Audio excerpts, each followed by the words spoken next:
it's me, AC, and I'm just so happy that you're here. It's episode 3. We on a roll now. We're getting to it. Thank you so much for tuning into a conversation. Whether you're watching on YouTube, yes, it's on YouTube. Go watch it. Listening on Apple, listening on Spotify. Just thank you so much for your support.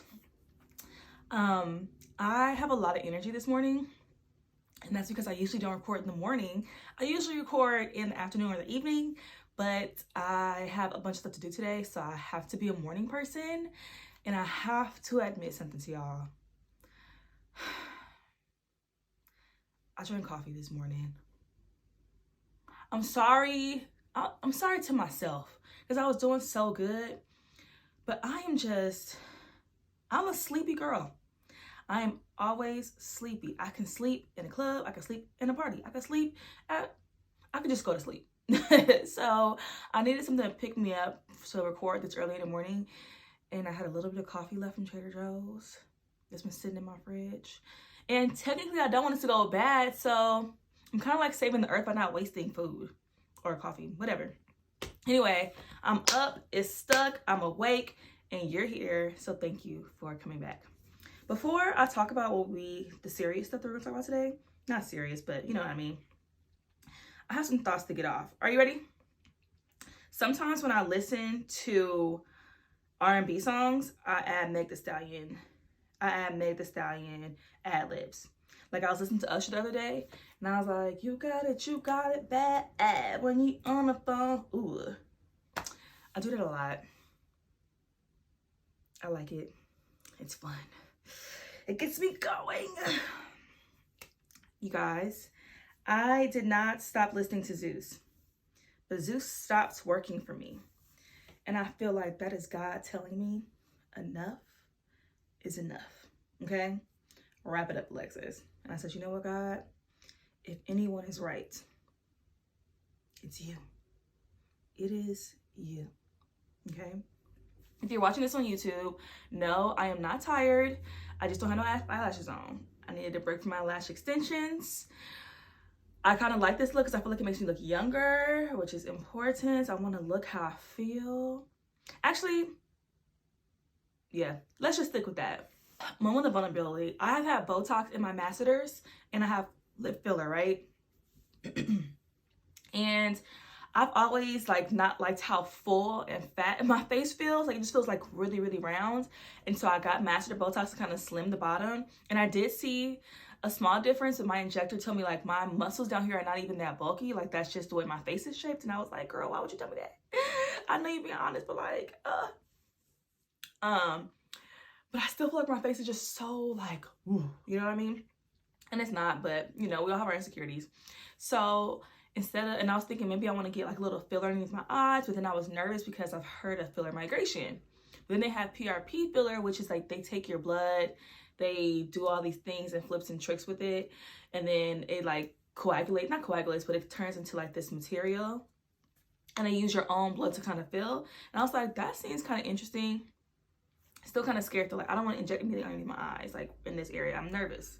I'm already, already can't see that good in one of my eyes. I don't want anything to happen. I'm like, okay, maybe there's a way I can do this naturally. Like I know you can gua sha and do all that kind of stuff, but I went and got a filler. I went and got a facial last week, and it's an anti-aging facial, and it's like a lot of pressure, and massaging. And not only does my skin look way brighter, I feel like my face looks more sculpted. And I'm going back next week. And I'm like, okay. So if you're like me, you have a really full face and you want to kind of slim it out a little bit, get an acupressure facial. All you need to do is just move that fluid around. Drain them lymphs. Right? Are they lymphs? Lymph nodes? Lymph nodes. Whatever. The lymphatic system that causes you to hold water and liquid and fluid. Just massage it out, or pay somebody else to massage it out. I will pay for convenience. Every time. One last thought. Promise this is my last thought. I think I have a problem or like an issue with object permanence. Maybe. That might not be the concept that it is, but what I mean by that is sometimes I'll be in my apartment and I'll be like, wow, this is really my apartment. I'm really a grown woman with her own apartment, her own car. I go to work, I pay all my bills. I'm really an adult. Like, this is really my space. Or sometimes I'll like be doing my hair in the mirror and I'll be like, wow, I really locked my hair. I've had these bad boys since 2018. And I'd be looking like, wow, I really locked my hair. That is so crazy. Like, things that I've done for a long time. Or I'll be at work like, wow, I really work here. And I've worked at my job for over 8 years. So, like, I don't know what that is called, but I do that a lot. Like, I'll be driving down the street and I'll be like, wow, I really can just get up and go and do whatever I want to do at any given time. Do you be feeling like that sometimes? Anyway, let's get to today's conversation. Today's conversation is about strengths.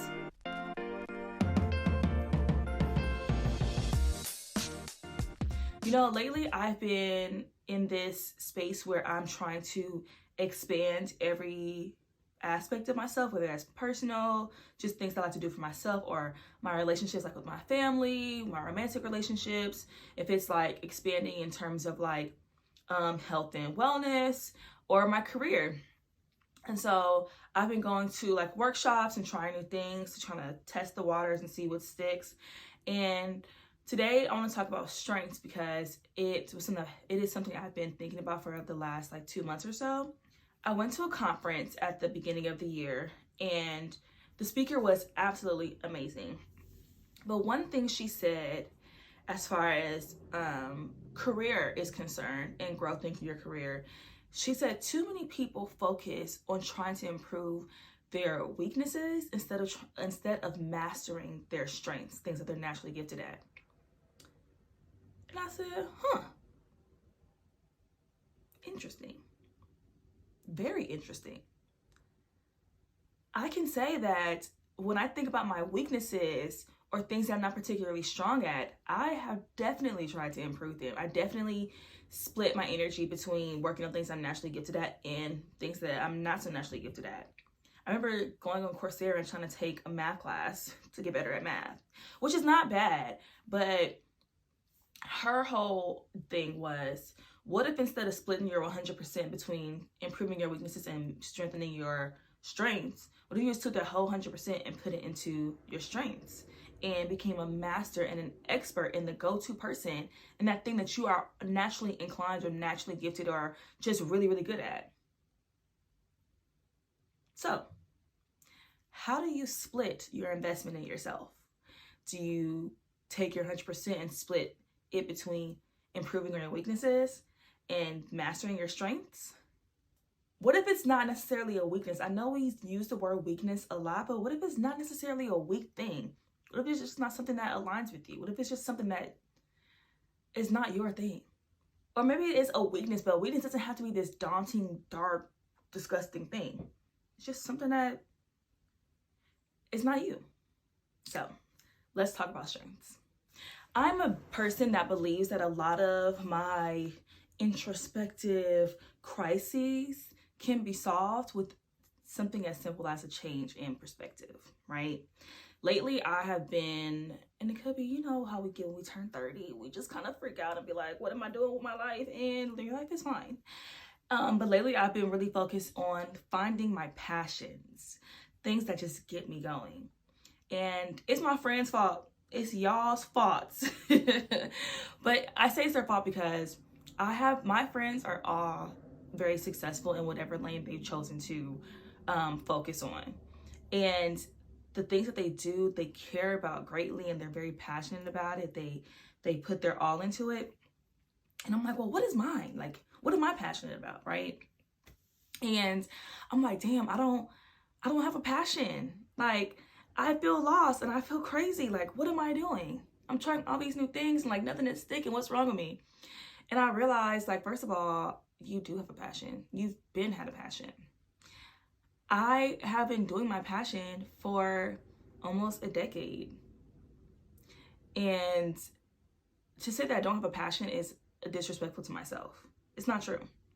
I think when I first got involved in journalism, especially at the level that I'm at the national level, which was 8 years ago, I think what I'm failing to realize is at that time, my friends would talk to me a lot about trying to figure out what their thing was or taking odd jobs and doing all these different things, trying to figure out what's going to stick for them.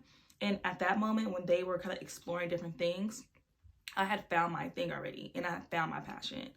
And so I wonder if the way that I feel now watching them do things, you know, with so much heart, I wonder if that's what they felt back then. So the reality isn't that I don't have a passion. It's that the timing of my passion is different than the timing of my friends' passions and how it all came into fruition. A lot of times when I get down on myself, when I really sit and break it down, comparison is always at the root. So I've been changing my perspective, being very intentional about the words that I say to myself. And it's not that I don't have a passion. It's that I do have a passion, which is storytelling. And now I'm looking for more passions. I want to try new things. So how would you describe yourself to a recruiter, to a friend, to a stranger in an elevator? When I think about how I would describe myself, I would describe myself as a passionate storyteller who cares about the stories of underserved communities. I tell stories effectively, I tell stories authentically, and in everything that I touch, you can tell that I care. That's how I describe myself. Now, I know we've heard the saying, jack of all trades, Jill of all trades, they of all trades, because we're very inclusive on this show. And this idea that you know a little bit about a lot of things is how you make yourself invaluable, right? And I've practiced that. Like when I first started working at my job now, my role when I was living in New York was mostly like supervising, not supervising, but I just kind of told my editor what I needed him to do, right? And I didn't really use that editing system. Well, I was like, well, I kind of know what's going on over there. So I asked my boss if I could be trained on the editing system. And me being trained on the editing system, it wasn't necessarily in my job description. The person who trained me, they didn't edit. Everybody probably edits now, but I just felt like if I can learn everything there is to learn in this setting, then, and I was part-time. I was only working 2 days a week. And I was like, I wonder if I can learn everything and how to do everything in this room, if that is how I'm going to be able to work full-time here, because I love it here. And it actually did. And so it kind of solidified to me that the more that you know how to do across multiple different avenues, the more invaluable you are, right? That's something that always stuck with me. But the reality is, the full quote is jack of all trades, master of none. And I think I wrestled with which one is better, you know? I think that we are in the expert era. I think we've been in the expert era. Maybe I'm just realizing we're in the expert era, but you don't need to know a bunch of different random things. If you put all your energy into mastering what you are gifted at and what you are drawn to, people will pay you for that. And I think that that is what really drove that whole jack of all trades, Jill of all trades thing. It's a means of survival and income. The more I know how to do, the more I can offer a variety of services. So if this thing doesn't work, I can go for this thing. You know what I mean? But when you are a master at your craft, an expert at your craft, you become invaluable because of your expertise. For example, one person I really, I love entertainment, I love film, I love television, I love that space, right? One person that I think is a really great example of this is Will Packer. When you think about him, you think about authentic Black films, right? And he has his hand in a lot of different things, but when I think about if I had $1 million to make a movie, and I wanted it to be a movie that my community was the target audience, who would I think of to consult or to talk to or to try to get on this project? He's the first person that comes to mind. Beyonce. She's a master at her craft. Now, it doesn't mean she only sings.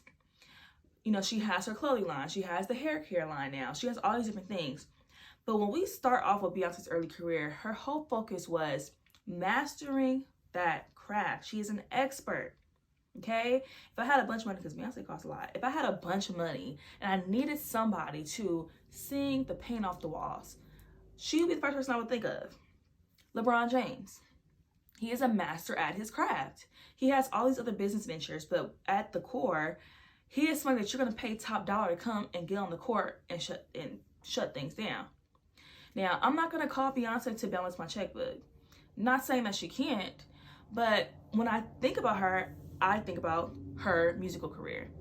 If I needed something in that vein, I would go to her musical career. If I needed somebody to go one-on-one for my life, I would think about LeBron. If I needed somebody to teach me how to cook a steak, I'm not thinking about calling LeBron. I'm thinking about Aisha Curry. All these people are known because they are masters in their craft. And when you think about their craft, you're willing to pay them top dollar because you know that they can execute it efficiently. So then I started thinking about little old me, AC. And I was like, what if I too focused on my strengths and stop looking at my weaknesses as these terrible, daunting things that I need to fix. And what if I put all my energy and all my positivity and all my work into my self-work, into what my strengths are, and I fed them, and I just really went full throttle 1000% into those things. So the speaker mentioned the Strengths Finder test, right? And you answer a lot. It's a lot of questions, y'all. It's a lot of questions. It's a lot. Listen to me. Look me in my eye if you're watching this on YouTube. If you're listening, just picture me staring you dead in your eyes. Okay? It's a lot of questions. And the Strengths Finder version of this test is not free. So I found a free version that was equivalent. It's called the High Five test. And basically, to answer all these questions, and it gives you your top 5 strengths, right? These are my strengths in order. Empathizer. So the way that the strengths work, let me reverse this. The way the strengths work is it gives you what the strength is and what kind of vein it falls into. So in order, mine was empathizer, which is feeling, believer, which is doing, peacekeeper, feeling, a philomath, thinking, and a storyteller, motivating. Now, when I saw a storyteller, I almost fell out because what? Like, it gave me so much pride because I think sometimes we are like, am I doing the right thing?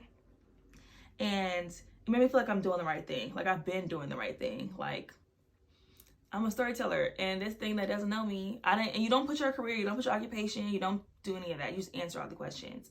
And I was like, okay, this makes sense. It's all adding up. I felt like I could take a deep breath because I'm doing my thing. I'm naturally good at this thing and I'm doing it, and that feels good. It's okay to feel good sometimes, you know what I mean? So let me go back and kind of explain what each of the titles means, right? Each of the strengths. So for empathizer, feeling, what it did was it gave like a list of like career industries or career like paths.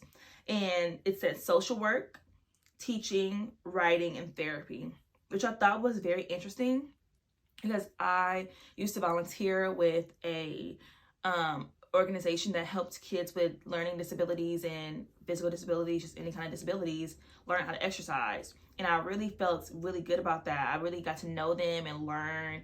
And it felt amazing being able to talk to them and hear them and play with them and do all these different things. I like stuff like that. Like I like volunteering to help people. I think I'm a good teacher.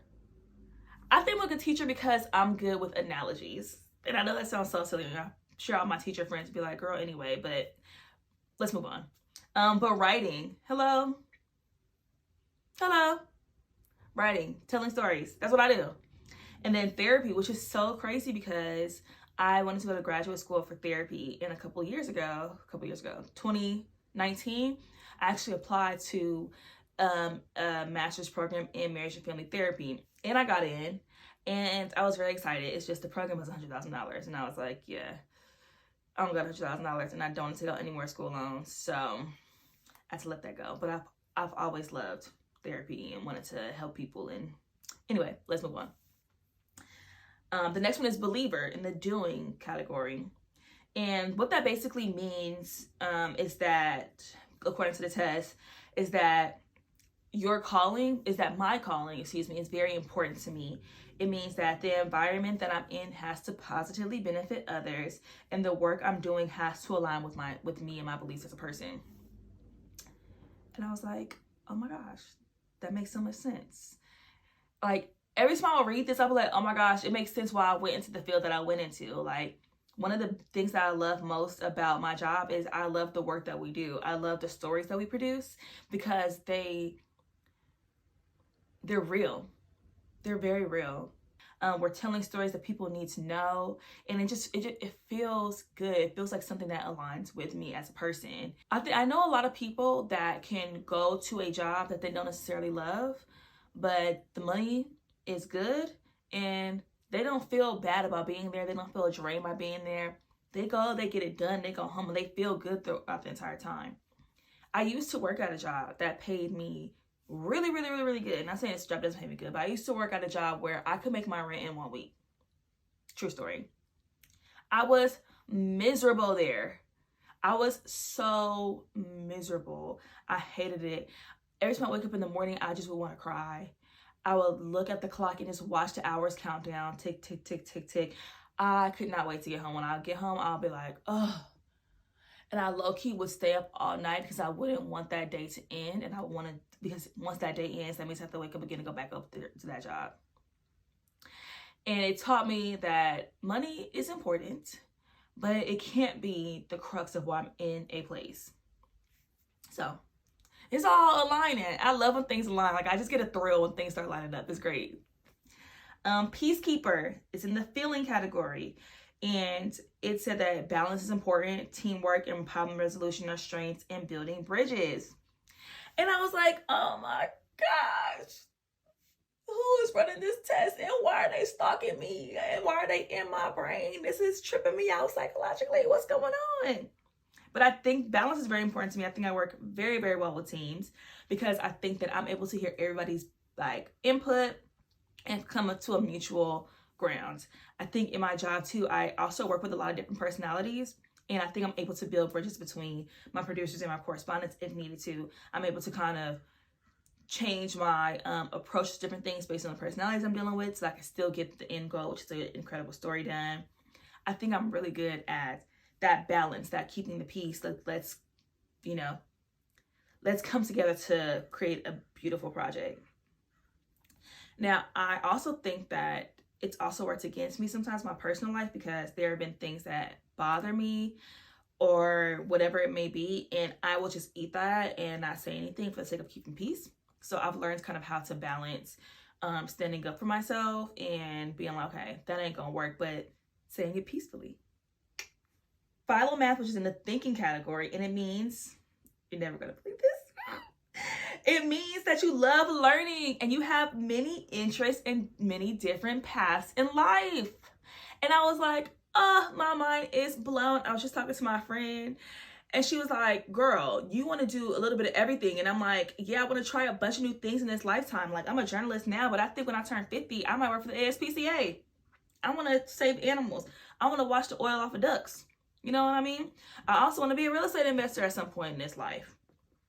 Yeah, you know what I mean? I want to buy some properties, flip some properties, manage some properties, commercial, residential. I want to try a bunch of different things. I want to do some different things. I want to be a media consultant. I want to be a development executive. I want to be a bridal makeup artist. And I was like, oh my gosh, it makes so much sense. And I do love learning new things. I love taking short courses on LinkedIn. I just like learning different things and exploring different routes. And I just thought that I was so crazy that this test spotted that and clocked me on that. The last thing, being storyteller, which is in the motivating category, really shook me. And it just means that you are really good at talking to people in social interaction, and you work really well as a speaker or in PR. My first thing that I usually always say is that I'm a storyteller. You know, I either start off saying I'm a storyteller, or I wrap it up saying I'm a storyteller. So for it to say that really made me feel like good in my spirit. I felt good in my spirit about that. And so yeah, it made me feel good. I think if you take the test, it'll make you feel good. And it's interesting to learn what your strengths are. And so now, instead of trying to, become a jack of all trades, a Jill of all trades, a they of all trades, I'm like, okay, let me put my 100% into these strengths that I kind of already knew I had, but it's nice to put words to what the strengths are.